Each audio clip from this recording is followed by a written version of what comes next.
Hi friends, welcome to my cooking YouTube channel. ಬನ್ನಿ ಇವತ್ತಿನ recipe ಏನಂತ ನೋಡೋಣ. ನಾನು ಇಲ್ಲಿ ಅವಲಕ್ಕಿ ಇಡ್ಲಿಯನ್ನು ಮಾಡ್ತಾಯಿದ್ದೀನಿ. ತುಂಬಾ ಸಾಫ್ಟಾಗಿರುತ್ತವೆ ಮತ್ತು ಬಾಯಲ್ಲಿಟ್ಟರೆ ಬೆಣ್ಣೆ ಥರ ಕರಗೋಗುತ್ತೆ. ಅಷ್ಟೊಂದು ರುಚಿಯಾಗಿರುವ ಈ ಅವಲಕ್ಕಿ ಇಡ್ಲಿ ಹೇಗೆ ಮಾಡೋದು ಅಂತ ನೋಡ್ಕೊಳ್ಳೋಣ.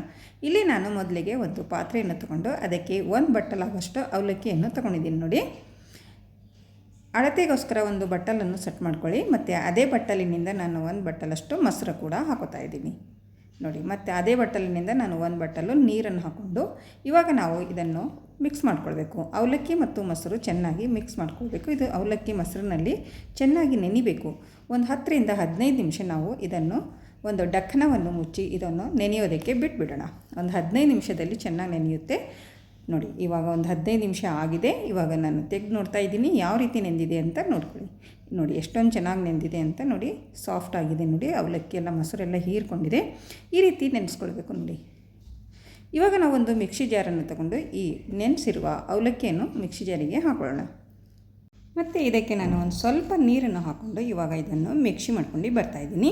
ನೋಡಿ, ಒಂದು ಸ್ವಲ್ಪ ನಾವು ಇಲ್ಲಿ ತರಿಯಾಗಿ ಮಿಕ್ಸಿ ಮಾಡ್ಕೊಳ್ಬೇಕು. ಜಾಸ್ತಿ ನುಣ್ಣಗೆ ಮಾಡ್ಕೊಳ್ಳೋಕ್ಕೆ ಹೋಗಬೇಡಿ.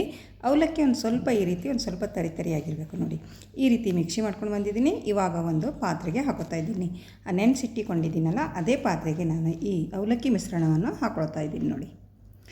ನೋಡಿ ಫ್ರೆಂಡ್ಸ್, ತುಂಬಾ ಸಾಫ್ಟಾಗಿರ್ತವೆ ಈ ಅವಲಕ್ಕಿ ಇಡ್ಲಿ. ನೋಡಿ, ಇವಾಗ ಇದಕ್ಕೆ ನಾನು ಯಾವ ಬಟ್ಟಲಿನಿಂದ ಅವಲಕ್ಕಿ ಮತ್ತು ಮೊಸರನ್ನು ತೊಗೊಂಡಿದ್ದೀನೋ ಅದೇ ಬಟ್ಟಲಿನಿಂದ ನಾನು ಇಲ್ಲಿ ಇಡ್ಲಿ ರವೆಯನ್ನು ತೊಗೋತಾ ಇದ್ದೀನಿ. ನೋಡಿ, ಇಲ್ಲಿ 2 ಬಟ್ಟಲಷ್ಟು ನಾನು ಇಡ್ಲಿ ರವೆಯನ್ನು ತೊಗೋತಾ ಇದ್ದೀನಿ. ಇವಾಗ ಇದರಲ್ಲಿ ಹಾಕ್ಕೊಂಡು ನಾನು ಇದನ್ನು ಚೆನ್ನಾಗಿ ಒಂದು ಸರಿ ಈ ರೀತಿ ಮಿಕ್ಸ್ ಮಾಡ್ಕೊಳ್ಬೇಕು. ಇಲ್ಲಿ ನಾವು ನೀರನ್ನು ಒಂದು ಸ್ವಲ್ಪ ನೋಡಿಕೊಂಡು ನೀರು ಹಾಕ್ಕೊಂಡು ಒಂದು ಸ್ವಲ್ಪ ಚೆನ್ನಾಗಿ ಮಿಕ್ಸ್ ಮಾಡ್ಕೊಳ್ಳೋಣ. ಇಲ್ಲಿ ಮಿಕ್ಸಿ ಜಾರನ್ನು ತೊಳೆದುಕೊಂಡು ಒಂದು ಸ್ವಲ್ಪ ನೀರನ್ನು ಹಾಕ್ಕೊಳ್ತಾ ಇದ್ದೀನಿ. ಮತ್ತು ಇನ್ನೂ ಬೇಕು ಅಂದರೆ ನಾವು ಇನ್ನೊಂದು ಸ್ವಲ್ಪ ನೀರನ್ನು ಹಾಕ್ಕೊಂಡು ಈ ರೀತಿ ಗಂಟು ಇಲ್ಲದ ಹಾಗೆ ಚೆನ್ನಾಗಿ ಒಂದು ಸರಿ ಮಿಕ್ಸ್ ಮಾಡ್ಕೊಂಡು ಇಟ್ಕೊಳ್ಳೋಣ. ನೋಡಿ ಫ್ರೆಂಡ್ಸ್, ಈ ರೀತಿ ಮಿಕ್ಸ್ ಮಾಡ್ಕೊಂಡು ಇಟ್ಕೊಳ್ಳಿ. ಇವಾಗ ಇದಕ್ಕೆ ರುಚಿಗೆ ತಕ್ಕಷ್ಟು ಉಪ್ಪು ಮತ್ತು ಒಂದು ಸ್ವಲ್ಪ ನಾನು ಇಲ್ಲಿ ಅಡುಗೆ ಸೋಡಾವನ್ನು ಹಾಕ್ಕೊಳ್ತಾ ಇದ್ದೀನಿ. ಇನ್ಸ್ಟೆಂಟಾಗಿ ಇವಾಗಲೇ ಮಾಡ್ತಾ ಇದ್ದೀನಲ್ಲ, ಅದಕ್ಕೋಸ್ಕರ ಒಂದು ಸ್ವಲ್ಪ ಅಡುಗೆ ಸೋಡಾ ಬಳಸ್ಕೊಳ್ಳಿ. ಇಲ್ಲಾಂದರೆ ನೀವು ಈನೋ ಕೂಡ ಬಳಸ್ಕೊಳ್ಬೋದು. ನೋಡಿ, ಅದಕ್ಕೆ ನಾವು ಹಿಟ್ಟನ್ನು ರೆಡಿ ಮಾಡ್ಕೊಂಡು ಇಟ್ಕೊಳ್ಬೇಕು. ಒಂದು ಸ್ವಲ್ಪ ಲೂಸ್ ಇದ್ದರೂ ನಡೆಯುತ್ತೆ. ಈ ರವೆ ಎಲ್ಲ ಹೀರ್ಕೊಳ್ಳೋಕ್ಕೆ ಒಂದು ಸ್ವಲ್ಪ ಲೂಸ್ ಇರಬೇಕು. ಈ ರೀತಿ ರೆಡಿ ಮಾಡಿಕೊಂಡು ಇದಕ್ಕೆ ಒಂದು ಡಕ್ಕನವನ್ನು ಮುಚ್ಚಿ ನಾವು ಒಂದು ಅರ್ಧ ಗಂಟೆ ನೆನೆಯೋದಕ್ಕೆ ಬಿಟ್ಬಿಡೋಣ. ನಿಮ್ಮ ಹತ್ರ ಟೈಮ್ ಇದ್ದರೆ 1 ಗಂಟೆ ಕೂಡ ನೆನೆಸ್ಕೊಳ್ಬೋದು. ನಾನಿಲ್ಲಿ ಅರ್ಧ ಗಂಟೆ ನೆನೆಸ್ಕೊಂಡಿದ್ದೀನಿ. ನೋಡಿ ಯಾವ ರೀತಿಯಾಗಿದೆ ಅಂತ ನೋಡ್ಕೊಳ್ಳೋಣ. ನೋಡಿ, ಇಲ್ಲಿ ರವೆ ಎಲ್ಲ ನೀರು ಹೀರ್ಕೊಂಡಿದೆ, ಒಂದು ಸ್ವಲ್ಪ ಗಟ್ಟಿಯಾಗಿದೆ. ನೋಡಿ, ಇದು ಇವಾಗ ರೆಡಿ ಆಯಿತು. ಇವಾಗ ನಾವು ಇಡ್ಲಿ ಪ್ಲೇಟಿಗೆ ಎಣ್ಣೆ ಎಲ್ಲ ಹಚ್ಕೊಂಡು ರೆಡಿ ಮಾಡ್ಕೊಂಡು ಇಟ್ಕೊಂಡಿದ್ದೀನಿ. ಇಡ್ಲಿ ಪ್ಲೇಟಿಗೆ ನಾನಿಲ್ಲಿ ಇಡ್ಲಿಯನ್ನು ಹಾಕ್ಕೊಳ್ತಾ ಇದ್ದೀನಿ. ನೋಡಿ ಫ್ರೆಂಡ್ಸ್, ನೀವು ನಿಮ್ಮ ಮನೆಯಲ್ಲಿ ಎಷ್ಟು ಜನ ಇದ್ದರೆ ಅಂತ ನೀವು ನೋಡಿಕೊಂಡು ಕ್ವಾಂಟಿಟಿ ಹೆಚ್ಚು ಕಡಿಮೆ ಮಾಡ್ಕೊಳ್ಬೋದು. ನೋಡಿ, ಇಲ್ಲಿ ನಾನು ಎಲ್ಲ ಪ್ಲೇಟಿಗೆ ಇಡ್ಲಿಯನ್ನು ಹಾಕ್ಕೊಳ್ತಾ ಇದ್ದೀನಿ.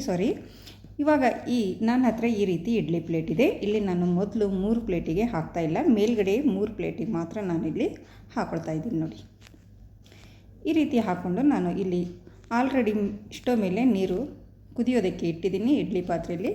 ನೋಡಿ, ಇವಾಗ ಇದು ಇಡ್ಲಿ ಪಾತ್ರೆಯಲ್ಲಿ ಇಟ್ಕೊಂಡು ಇವಾಗ ಡಕ್ಕನವನ್ನು ಮುಚ್ಚಿ ಒಂದು 10 ರಿಂದ 15 ನಿಮಿಷ ನಾವು ಇದನ್ನು ಕುದಿಸ್ಕೊಳ್ಳೋಣ.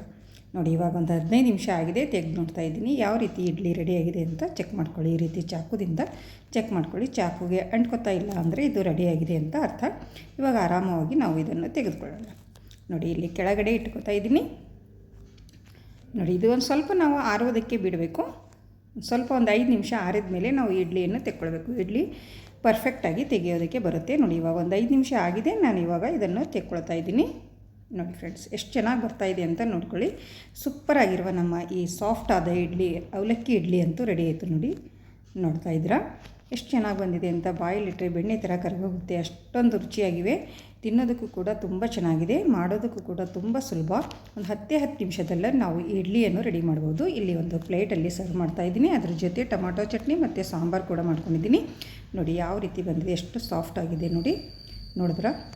ನೀವು ಒಂದು ಸರ್ತಿ ಮಾಡಿ ನೋಡಿ ಮನೆಯಲ್ಲಿ, ಹೇಗೆ ಬಂತು ಅಂತ ಕಮೆಂಟಲ್ಲಿ ತಿಳಿಸಿ. ಐ ಹೋಪ್ ಇವತ್ತಿನ ವಿಡಿಯೋ ಇಷ್ಟ ಆಗಿದೆ ಅಂತ ಅನ್ಕೋತೀನಿ. ಇಷ್ಟ ಆದರೆ ಒಂದು ಲೈಕ್ ಮಾಡಿ ಮತ್ತು ಈ ರೆಸಿಪಿಯನ್ನು ನಿಮ್ಮ ಫ್ಯಾಮಿಲಿ ಆ್ಯಂಡ್ ಫ್ರೆಂಡ್ಸಿಗೆ ಹೆಚ್ಚೆಚ್ಚು ಶೇರ್ ಮಾಡಿ ಫ್ರೆಂಡ್ಸ್. ಮತ್ತು ನನ್ನ ಚಾನಲನ್ನು ಯಾರು ಸಬ್ಸ್ಕ್ರೈಬ್ ಮಾಡಿಕೊಂಡಿಲ್ಲ ಅವರು ಸಬ್ಸ್ಕ್ರೈಬ್ ಮಾಡಿಕೊಳ್ಳಿ. ಮತ್ತೆ ಸಿಗೋಣ ಮುಂದಿನ ವಿಡಿಯೋದಲ್ಲಿ ಈಸಿ ರೆಸಿಪಿಯೊಂದಿಗೆ, ಹೊಸ ರೆಸಿಪಿಯೊಂದಿಗೆ. ಅಲ್ಲಿವರೆಗೂ ಓಕೆ, ಬಾಯ್.